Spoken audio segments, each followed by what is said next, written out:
Welcome to Who's Right, What's Left. I'm your co-host, Melissa Reinhart. And I'm Matt Neubauer. We're here to discuss some of the important issues that face Americans today and have some civil discourse and banter between friends and parties. Who's right? What's left? Welcome back to Who's Right, What's Left. I'm Matt. I'm Melissa. And today we're going to be talking about Project 2025. Yes, we are. And I want to make it clear. I don't know where Matthew got his information from. I stayed away from social media. Fair. And I only went to Project 25 or 2025's website, and I read the bulk of the 900-page Oh my gosh, yeah. playbook. So much. 900 pages. And then I read their, what did they call it? Their promises. The different numbered promises. They have lots of documents on their website. And then I made my own notes like I like to do. So, and I scribbled lots of talking points and what I consider to be a lot of ironies and, if not paradoxical, Right. points they bring up. So anyway, I don't even know how to launch into this. How do you want to talk about Project 2025? Because, well, maybe the best place is, where are you getting your information from? So the audience knows where we're coming from. Sure, I visited their website too, and my first hit obviously was Wikipedia for the Broad Brush, and the Broad Brush was 50 pages long, so that was a much more concise Cliff Notes version than their actual website. But it was intriguing and infuriating at the same time. They've got some ridiculous proposals in there that seem pretty outlandish. But I want to start with, I think, all the Democrats are going to be like, oh, we're going to defend Trump's position here. This is not part of the Trump campaign. This is something put on by the Heritage Foundation, which is an ultra-conservative group that happens to like Trump. Wonderful. But he is distanced himself from this on more than one occasion. Isn't his running mate touting it, though? I haven't seen, it's been so quick. I'm not sure what he's on board with. Yeah. I mean, that's been pretty recent as of this, and I haven't heard much on him from that. Okay.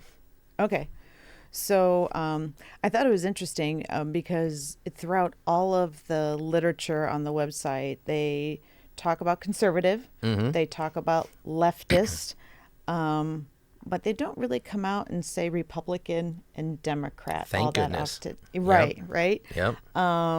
There's a lot of alarmist rhetoric, which isn't all that surprising. For listeners, there were 400 scholars involved with the creation of this agenda and the research involved. 100 different organizations supported the creation of this, I don't know, what do you call it? A playbook? Agenda? Right? Agenda is probably fair. So world-renowned economists, former elected leaders, several individuals from different presidencies.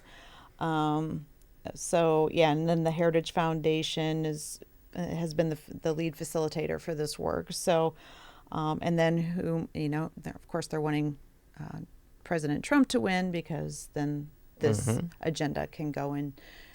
It can be enacted January 10th next Sure, year. and it more closely follows what his groups or his followers follow. Sure. I mean, in general. Sure. So in your research, there were certain points that I found more concerning, and you said you paused things that you thought were ridiculous. I'm just curious. Actually surprised. What they are? Well, I think the balance of power is fine the way it Okay. is. I think it's worked for 200 plus years. I think the founding fathers were basically geniuses, and they did a wonderful job laying all this out. And to decide, well, we've got this one guy, we want one person to make all these executive decisions and have all this executive power is ridiculous. And I've always thought that, the first time, I think, Obama was one of the first ones to do all these executive orders and executive, bypass Congress, bypass the House of Representatives. I thought it was BS then. Even when I did agree with some of them, probably seemed like a good idea. That's not the procedure. I mean, that's just not the procedure, and it's not for a reason. So that's one paragraph 1. I parted ways with these guys. Okay. So, like, I know with the Department of Homeland Security, they want border protection to be seen as a national security issue. And we've talked about the border in a previous episode, and that they want that to be handled by the executive branch. So how do you feel about that, given our previous discussion? They've got enough on their table with international things, the economy, all that other stuff. You do have to appoint people to specialize in this, and the Border Patrol specializes in this. If you would just listen to your Border Patrol director and follow his cues and provide him with what he needs, I think Border Patrol could be phenomenal in this country. Okay. How do you feel about the I hadn't heard this because I am really dutifully trying not to follow Project 2025 on the social media or even in the news. The dissolution, or they're calling for the dissolution for the Office for Civil Rights and Civil Liberties, and that there only be one civil officer that reports to the Deputy General Counsel. I don't know if you knew that or not, because again, it's a thick document. Any thoughts on that? That one person you're going to leave it up to one person instead of, I mean, that's, what a responsibility. And how much can one person do? And then you've got to count on their interpretation as opposed to, an entire group's. And kind of along the lines with that is, as far as the Deputy General Counsel is providing aid to countries who align with our values regarding DE&I, which of course there's a whole other anti-DE&I, and then those countries that don't support abortion. And then actually that is something that's throughout this document, like whether the military or in the VA to not support any kind of abortion or any kind of trans labels or surgeries and things like that. No DE&I trainings, or even in our schools, K through 12. It's very concerning with the progress that those left of center feel have been made in our culture for decades, that there would be a huge regression and actually open up a lot of protected classes to significant harm potentially. How do you feel about that? Some of those, when I skimmed some of those on the surface, first line, first 2 lines, I agree with some of it. Like, I don't know that DEI ought to necessarily be taught in schools. But like for training or for government employees. Sure, I mean, you're a government training. You're a government employee. Absolutely. Okay. That's something people gotta. It's typical any HR department's got to handle that now and got to work with that. Prayer in schools was another thing they were going to bring back. Well, are you going to force parents? What's that look like? Like, are you going to have a moment of silence so everybody can pray to their own God? So, okay, have a moment of silence after the pledge or what have you. But to say a Christian prayer before a class seems pretty exclusive. Well, and that's what I'll have to admit. I was surprised in the document that they want to do away with the National Department of Education, the complete eradication of the Department of Education, and then bring it to the states, and that taxpayer dollars support return school choice to parents at the state level, and that the public taxpayer money go for private religious schools. And they were saying for all religions. Now, I found that very shocking. Mm-hmm. And I'll be honest, I was just, because in my mind, it's like, I thought they would say Christian schools. And then they were saying that the left has not been inclusive, which I thought, well, that's not the case. But anyway, unless you're, so I thought, well, okay.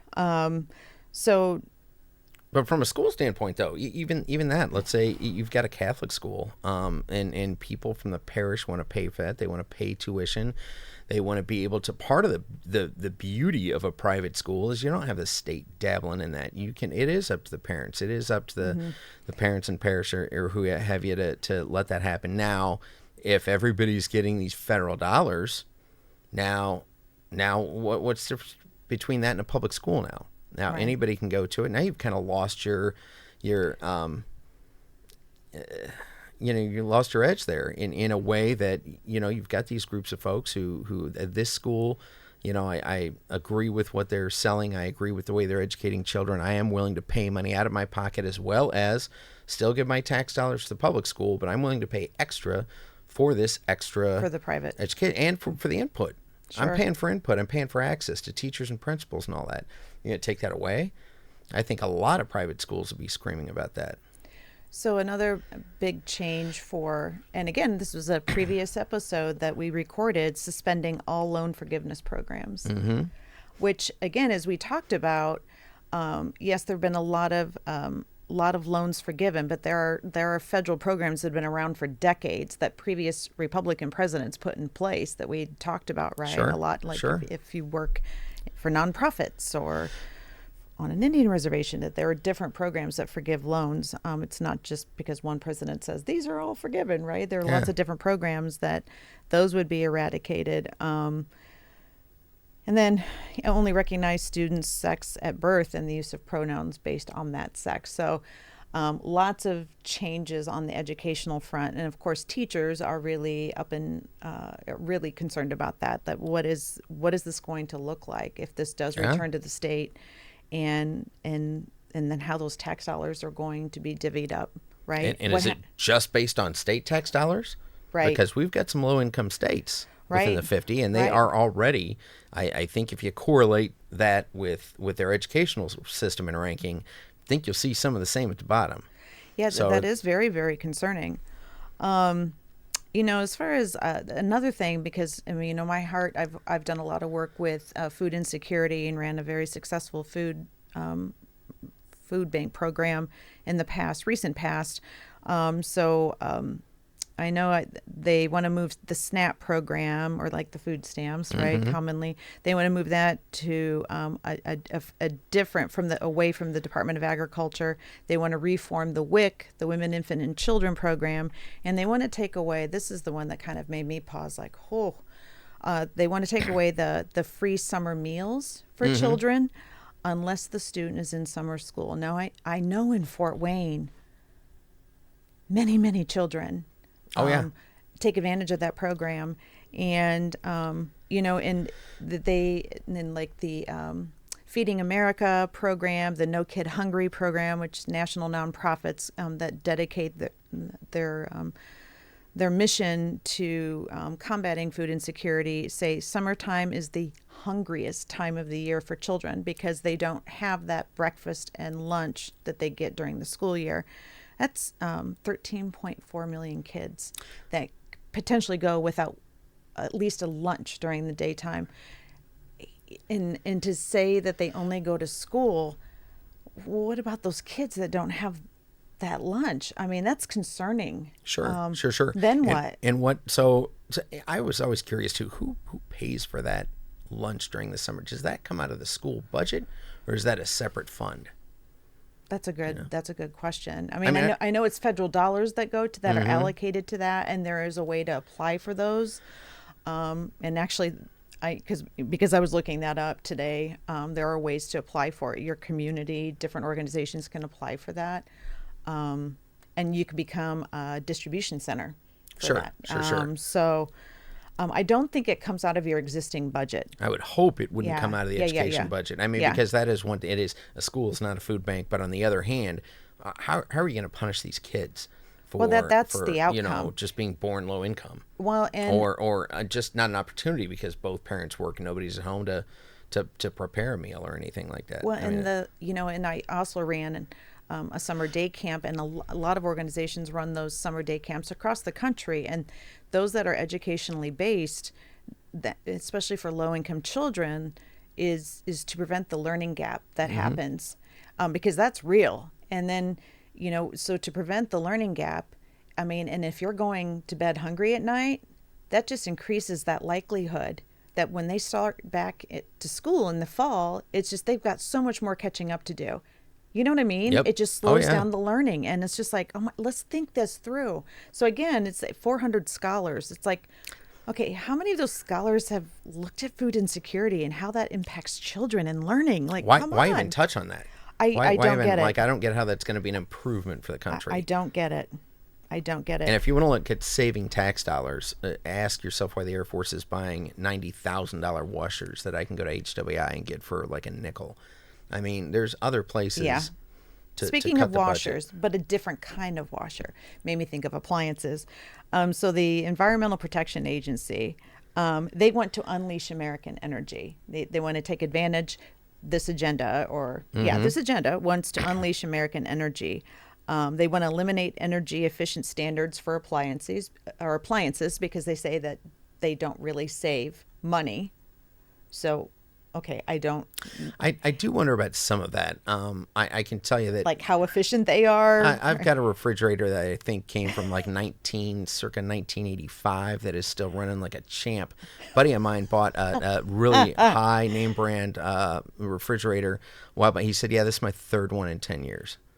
I don't know how that would affect things like that, but yeah, I don't know. I don't know that we've got in big cities. I don't know that we've got the infrastructure for that. They can talk smack about that all they want, but when you've got cities like California that are Wi-Fi controlling your AC while you're at work, dropping the temp down to decrease the load, what's that going to look like? Right. I find it sort of interesting that that while they want to like drill more in the Arctic, right, oil, that they oppose wind farms. Okay. Well, it's like, come on, like, what about solar farms? I don't remember seeing anything about solar farms. So, listeners, if you're going to check out this document, let us know. We're loving the comments, by the way, the comments and the questions on both YouTube and Facebook. Absolutely. So, thank you very much. Absolutely.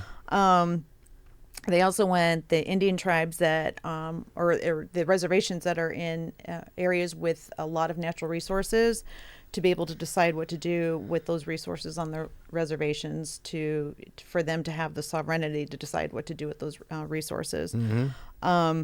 So lots of different things when it comes to energy and whatnot. I thought was sort of interesting. Anyway. As far as the Department of Health and Human Services, because I work in healthcare, I thought it was interesting. They want to prioritize home-based childcare and not universal childcare. Any thoughts on that? I mean, I know we don't have young kids anymore, so not really young kids anymore. Right. So I guess I was a little unclear on what that meant, on what home... I know, like, what would that look like? And what if you work second or third shift and you can't find a home-based child care provider? Like, what then? Right. Yeah, I don't know. Yeah, I some of these ideas sound good on paper, but implementation, like, good luck. Yeah. It sounds like a lot of these, they're just going to tell some of us tough shit, deal with it. Yeah. And again, childcare is huge, especially like say that with the economy the way it's going, 24% inflation over the last 3-4 years. How many single income households do we have left in America? Right, not a whole lot. And they want to increase. They want to kick off a baby boom. It sounds like. So who's watching these kids? Right. A lot of them are latchkey. Mm-hmm. They also just spend a lot of time when talking about Health and Human Services, or the Department of Health and Human Services, about the role of family. And this is throughout all of their agenda.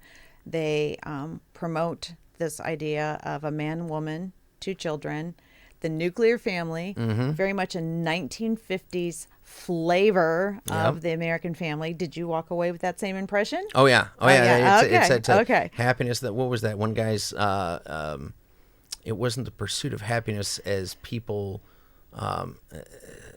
do as they will, but do as they should, basically. Okay. And then a happy, happiness comes from, a husband and a wife and children. And, that. It just felt like circa 1950. Yeah. I just thought there are so many different ways for families to exist. you know. Well, and have to exist. I mean, that's a 50s was a one. I would go back to that in a heartbeat. I would absolutely love to go back. Absolutely. Absolutely. But.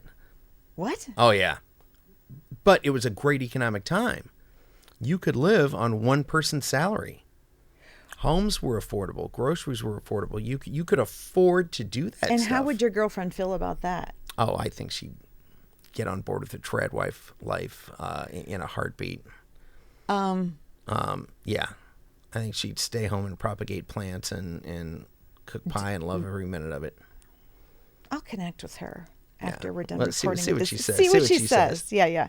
But unfortunately, neither one of us can afford that. Like, that's not happening for quite some time. Right. You know, especially with kids. And you put kids in the mix, there's just no way. I mean, that might be their ideal, what they're going to. Fix the economy first, kids. Once you back off some of these 90 pages and fix the economy, then we'll work on getting back to, you know, provide your own child care and feed your own kids over the summer. I mean, all these problems would be solved with a decent economy. What they were, this is their number one promise that they pulled from the different sections of their playbook that they want to do is restore the family as the centerpiece of American life and to protect our children, is this idea of the nuclear family. And then they talk about the 40% of all children born to unmarried mothers. And then they noted including the 70% of Black children who are born to these to unmarried mothers, and that there's no government program that can replace the hole in their heart from the fathers. Okay, well, first of all, you're lionizing the women, and then what about the fathers, right? And then why segregate? Because that's what they're doing. Why are they pulling out the Black children that are raised by single mothers when there are more white single mothers, right? It's poor research. Well, yeah, the percentage is misleading because it's less of a percentage of the population. I know it's per capita, but the point is, it's just like, where's the father? And that's part of the story. So that's going to be cultural. That's just the way of the world now with you know, social media and the ease of slipping in and out of these relationships and things like that. That's not going to be fixed when they say, you know, no government program is going to replace that. Well, no government program is going to fix that either.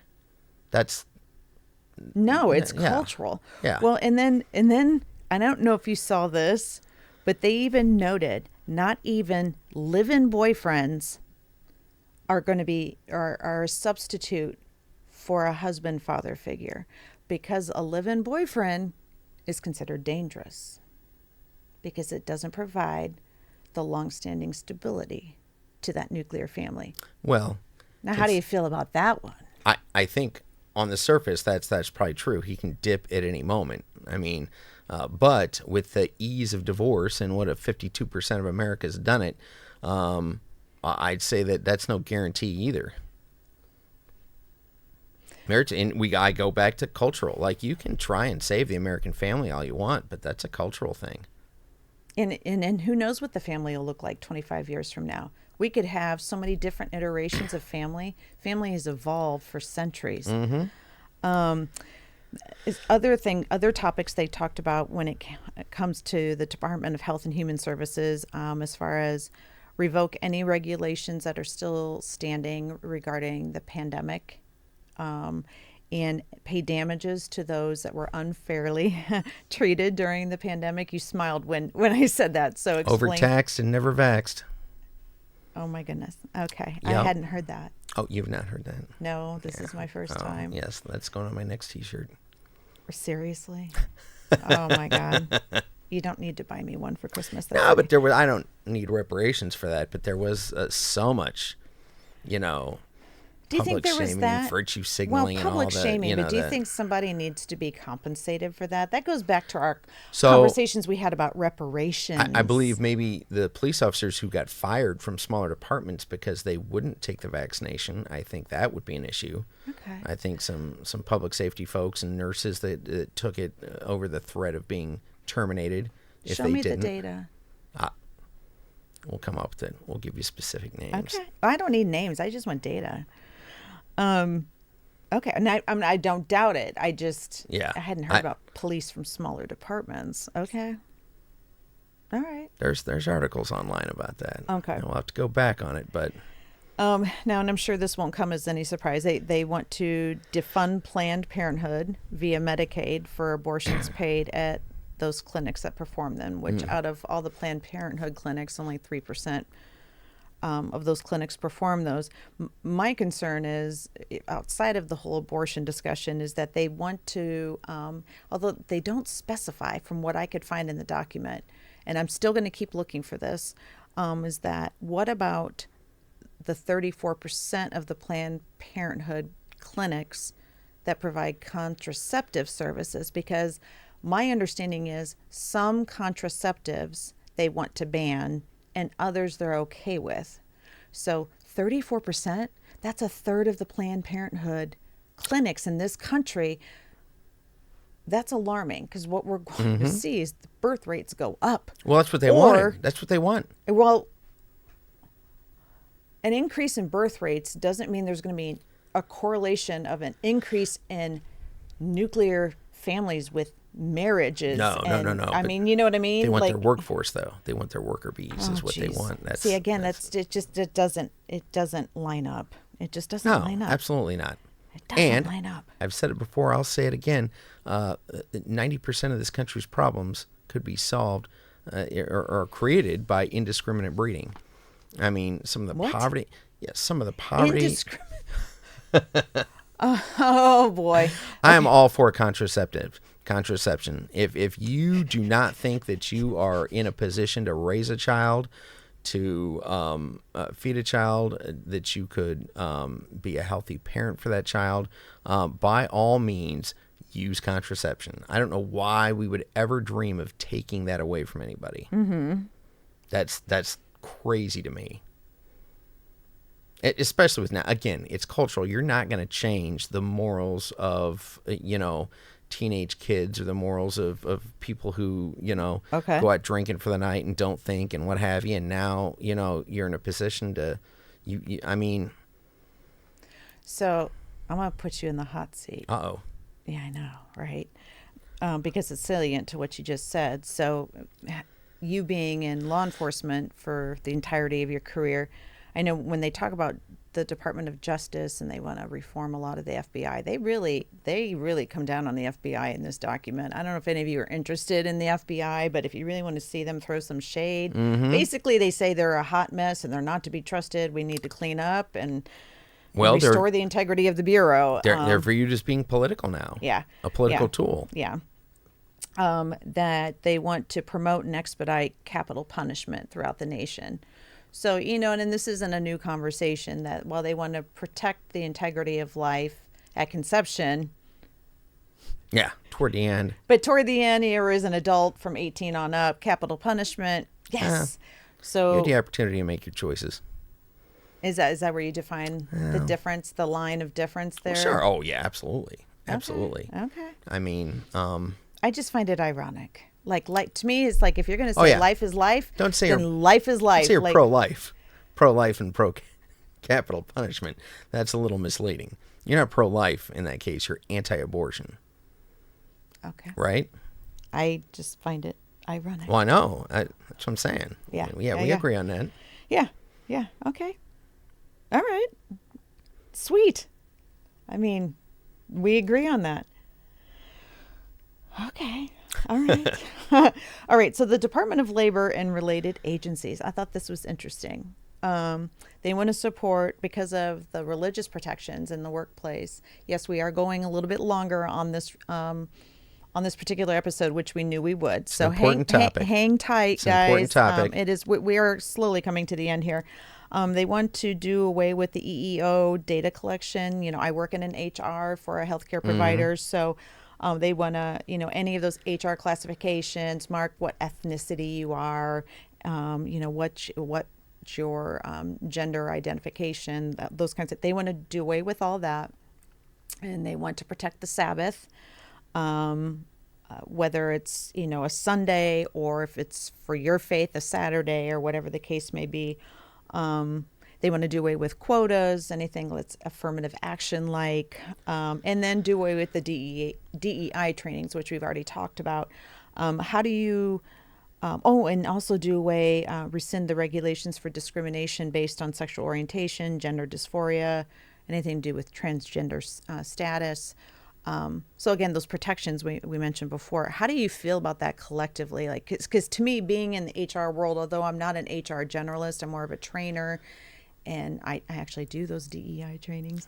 I just think, oh my word, this is going to be such an HR nightmare. Like even just applying for a job, it's like those forms that we've been doing for. Well, is it or isn't it? I mean, I don't so know. at the heart of it, I see some of the importance for some of that initially at the heart of it, but I also firmly believe labels divide people.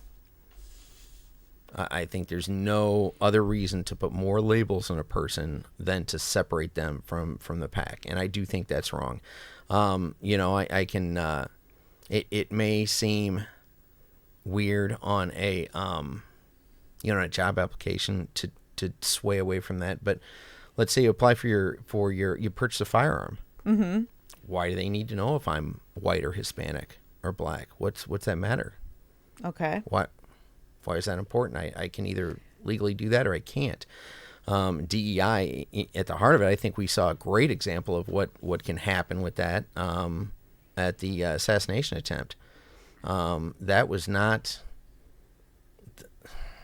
God bless them for doing the job, but those weren't our top tier players. I mean, some poor Green Beret or Navy SEAL got passed over for that hire. And look what happened. Right. I don't necessarily want the best female pilot. I want the best pilot. Mm-hmm. I don't care if they're female, Hispanic, whatever. I just want the best pilot. So in some of these cases, I don't think you ought to know who's applying or know who's. But do you see that because, and this gets at the whole critical race theory thing, because critical race theory draws from many different academic disciplines. It's not just one. It's not but I know the risk is some racist company out there going to just avoid hiring minorities or avoid hiring trans folk but minorities don't all have equal access to those opportunities to be the best. You know what I mean? If they don't have access to the education to be the best pilot. And change that, but don't make Delta hire. Well, I'm just saying, but how do they get those opportunities? Well, that's a whole different conversation. Okay, so. But don't force Delta to hire a C+ pilot just because of his race or gender. I'm not saying someone should be forced to, but how do we track who we are hiring so we know where there are opportunities to do better? So is that what they're talking about getting away from, the tracking or the mandation that we do that? Both. Yeah. My take on what I read. Yes. I track it all you want, but I think mandating that for certain jobs is ridiculous. Okay. I just think, if you've got these high risk jobs and you've got to lower your standards to slip people in, then I think that's a foul. It's a disservice to everybody who counts on those folks. Okay, I want to read something, and I really dislike being read to, but this was toward the end of their conservative promise. I probably didn't get that far, to be honest.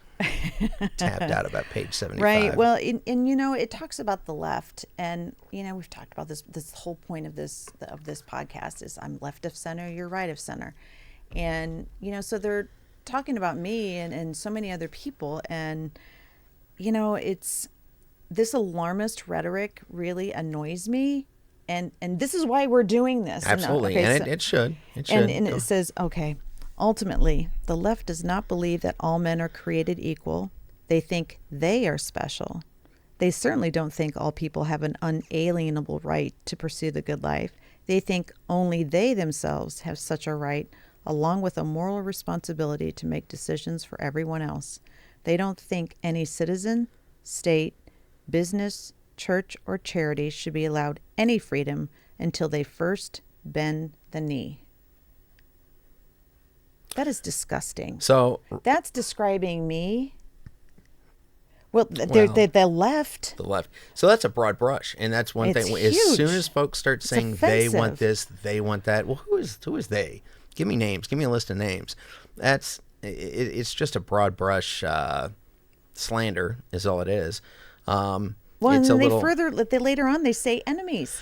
They consider the left the enemies. I'm not the enemy. That's a cheerleader, pep rally talk at the end of their 90 pages of, ridiculousness. How are people ever going to come together? That's divisive as hell. Yeah, of course it is. But this is what they're putting out there as the agenda that's going to bring the American people together. This hoorah, kumbaya, 1950s. And then let's throw in the left is essentially evil here and our enemies. This isn't going to bring people together. It's only going to rile up the people who are already riled up. Yeah. Yeah. And technically, if the people that are riled up read what I read, and if I could go back and read in even greater detail than what I did, I'm not so sure they would be in perfect alignment with everything that's in that 900-page document. Oh, no. With this, yeah. I think if people read, and if you have time, if you're bored at work, by all means, check out Project 2025. It's so for me, it was almost, by the time I got to page 4, and I love a good conspiracy. I feel yes, you do. I feel like y'all put this up on the internet. What? As y'all, meaning the left. The left put this up. As a red herring, grief. So that you could later say, see, that's what they believe. So you could flip that and be like, this is the kind of shit they believe, when it's really... Okay, please tell listeners you're joking. Yeah, mostly joking. But you could see it happening, right? You could see this would be a hell of a red herring in an election year to throw in there and then try and tie the candidate to it. Say, see, this is what he's about. This is what's going to happen. Left fear-mongering at its best. This is ammo for y'all. Now, see, when you say that, I feel like that's me. It could happen. Deep state. Well, when you say something like that, it's like you're kind of agreeing with what I just read. Yeah. No, not. Yeah. I'm just saying. Yeah, kind of a softer version of what I just read. I'm saying it's ridiculous enough that that's something that could be put out as just slander for the right. This is far extremist. And the other part of this is all, you're touching on all these hot points, and you're like, it should be like this, it should be like that. There's no real good plan here. They're talking about canceling agencies and, withdrawing budgets from this, that, and the other, and dismantling the FBI. Well, okay, what's your plan then? What's your plan? What's your plan for interstate crime if we dismantle the FBI? We counting on the state police to talk to another state police agency? Well, Matthew, they have a resolution for all of that. Listeners, please go to the Project 2025 website, because you can submit your resume if you're interested in serving the president. There you go. If we have a conservative president in January of 2025. Seriously, they have two different places if you want to serve the administration or the president more directly. They're going to ask you for a donation, rest assured. Well, most likely, yes. Yes. And on that note. Yeah, it's been fun. It's been fun. Thanks for listening, everyone. Take care. See you next time. Bye. The opinions and views expressed on Who's Right, What's Left are Matt and Melissa's solely. They are not necessarily the views of the Republican Party, the Democratic Party, or either of the participants' employers. We'd like to thank our production team at Influencer.tv. For more information on how to start your own podcast, check them out at Influencer.tv. And don't forget, you can like us on Facebook and Instagram. And you can listen and leave your 5-star review and share on both Apple and Spotify. And don't forget to like and subscribe to our YouTube channel. These are important, critical conversations we all need to have with each other for the future of our country. Remember to be polite, make it fun, and we can all agree to disagree.